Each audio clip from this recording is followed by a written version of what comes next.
Salam alaikum. Donc nous allons retrouver dans cette dernière partie du chapitre fondement du marketing, tout ce qui est démarche marketing.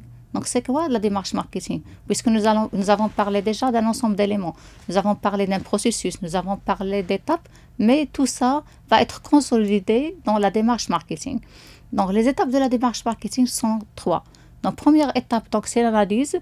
Deuxième étape, donc c'est la décision, et c'est les actions comme étant la troisième étape. Dans l'analyse, on va revenir à la fameuse matrice SWOT. Donc Strong, Weakness, Opportunity and Threats. Donc c'est force, faiblesse, opportunité et menace. Donc la matrice SWOT, elle résume les conclusions essentielles de l'analyse de l'environnement et de la capacité stratégique de l'entreprise. Donc la matrice SWOT, c'est également un diagnostic interne et un diagnostic externe. Un diagnostic externe lorsqu'il parle des conditions générales de marché, lorsqu'il parle de l'analyse de marché dans sa globalité, c'est-à-dire la taille, la structure, les tendances, lorsqu'il parle de l'analyse d'un macro-environnement et d'un micro-environnement. Macro-environnement, donc c'est l'environnement général. Le micro-environnement, donc c'est les consommateurs, la distribution, les concurrents, etc. Donc là, on va distinguer entre le macro-environnement et l'analyse la plus réputée, l'analyse référence dans le macro-environnement, c'est l'analyse Pestel. L'analyse Pestel que vous trouvez dans le schéma suivant. Donc l'analyse Pestel, donc c'est l'acronyme des premières lettres d'un facteur du macro-environnement. Donc on va trouver, donc P c'est les facteurs politiques, donc E donc ce sont les facteurs économiques, S ce sont les facteurs socioculturels, donc T c'est la technologie, l'environnement technologique ou l'environnement technique, et E et L qui se sont ajoutés par la suite, donc c'est l'environnement écologique et l'environnement légal, parce que avant, donc la Pestel était le modèle PEST et ça s'est élargi au modèle Pestel par la suite.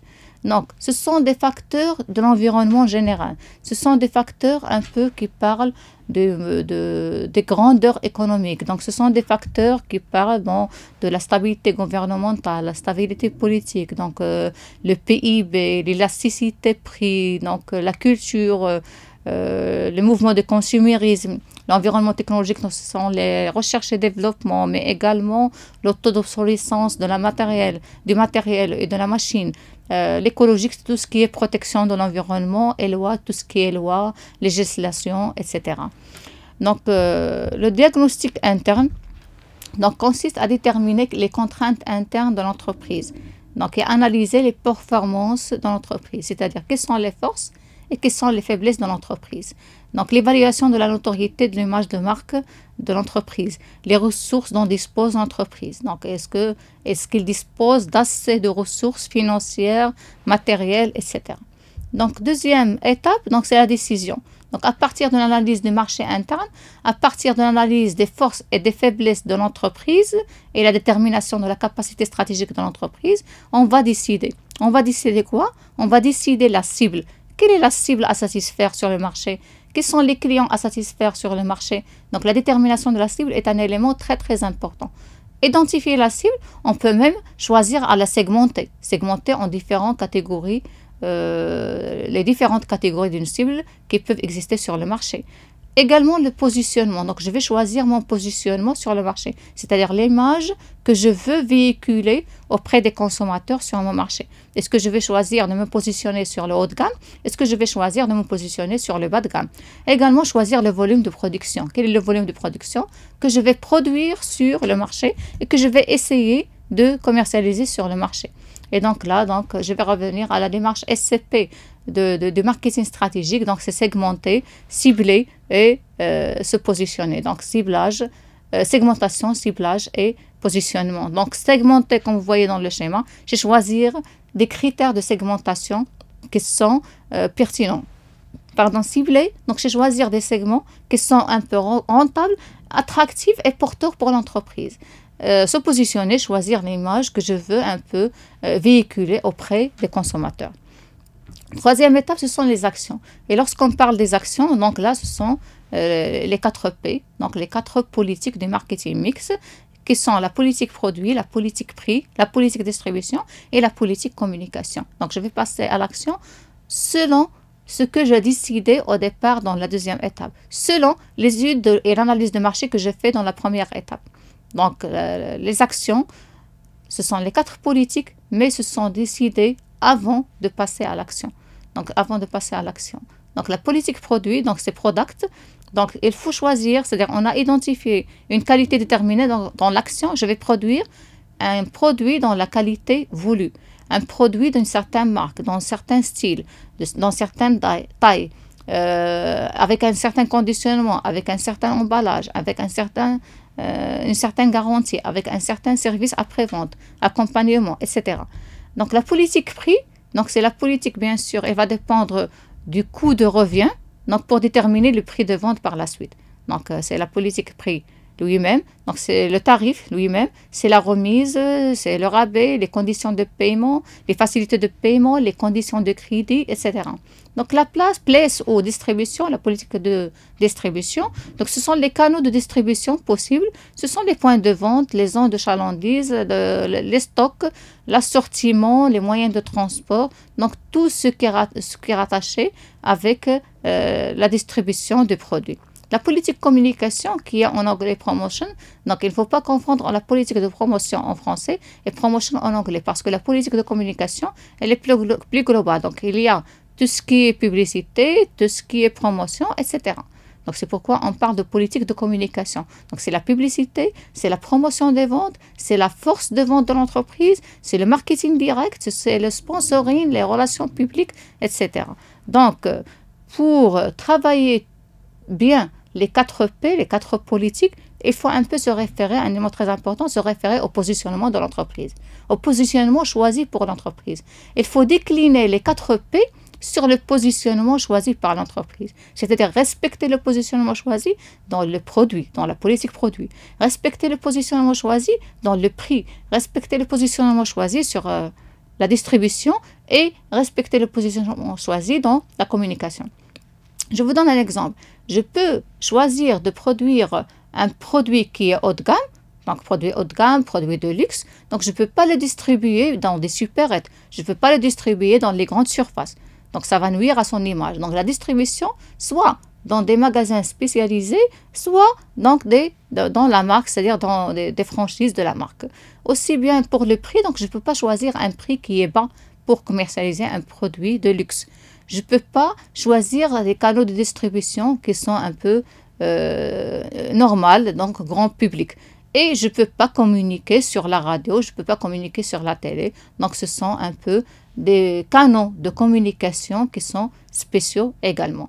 Donc, pour un peu récapituler cette démarche marketing, c'est le fameux schéma ici. Donc, ça commence par l'étude de marché pour aller vers l'évaluation des résultats. Donc, étude de marché, détermination des besoins, sélection de la cible, donc marketing mix et évaluation des résultats. Donc, vous voyez que les flèches, elles sont dans des sens un peu différents. Donc, on commence par l'étude de marché, c'est l'analyse de marché, analyse de l'environnement externe et interne, analyse du macro et micro-environnement, étude pour déterminer quoi produire, quels sont les besoins à satisfaire, qu'est-ce qu'il y a comme souhait sur le marché. Les souhaits, bien sûr, exprimés par une clientèle sur le marché. Déterminer les besoins. Lorsque j'étudie le marché, pour savoir même est-ce que je peux m'implanter ou non, est-ce que je peux avoir des parts de marché ou non par rapport à une concurrence déjà installée ou qui s'installe avec moi, on détermine les besoins. Donc, déterminer les besoins à satisfaire sur le marché que j'ai étudié. Quels sont les besoins à satisfaire?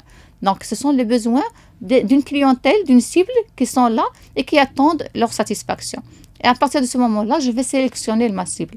Est-ce que c'est une cible qui est large? Est-ce que c'est une cible qui est étroite? Bien sûr, et là, c'est la politique du marketing de niche. Ou une cible large, c'est le marketing de masse. Ce sont les produits de grande distribution en général. Donc, j'ai sélectionné ma cible. Je peux poser, pour sélectionner ma cible, plusieurs critères. Donc, soit des critères géographiques, soit des critères sociodémographiques, etc. C'est-à-dire, je sélectionne selon, par exemple, le sexe. Donc, je vais produire des vêtements pour femmes et des vêtements pour hommes. Je peux sélectionner sur des zones géographiques. Je vais produire pour la zone nord et après, donc, je vais envisager, je vais penser, est-ce que je peux produire pour une zone, la zone centre. Donc, ça, ce sont des critères ou une segmentation géographique, etc. Est-ce que je vais un peu produire un seul produit ou plusieurs produits s'il y a plusieurs cibles?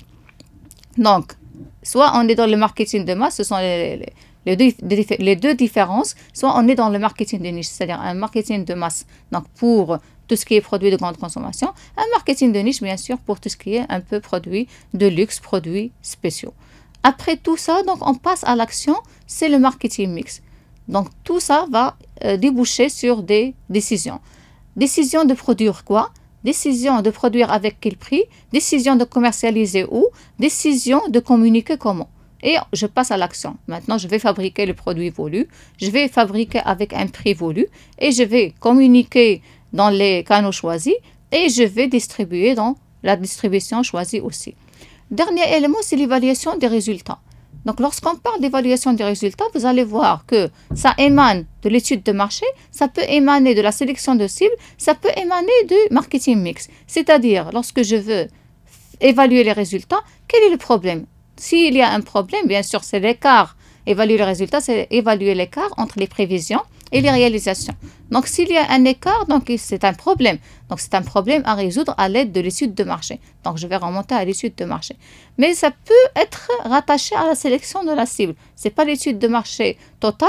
Je vais me concentrer sur la cible, c'est-à-dire que la cible sélectionnée n'a pas été la bonne cible tout simplement. Soit c'est le marketing mix, c'est-à-dire c'est les produits qui ne marchent pas, par exemple conditionnement, composition, emballage, couleur, etc. Soit c'est le prix qui ne marche pas, soit c'est la distribution, c'est-à-dire on ne trouve pas le produit, voilà le produit elle est mal distribué, soit on a mal communiqué ou on n'a pas assez communiqué sur le produit. Et donc, on va mener ce qu'on appelle les mesures correctives, ce que vous avez déjà vu la comptabilité budgétaire donc avant. Donc je termine donc les fondements du marketing donc avec cette démarche marketing et donc on va se voir dans des prochains chapitres sur le comportement de consommateur et sur l'analyse de marché par la suite et merci.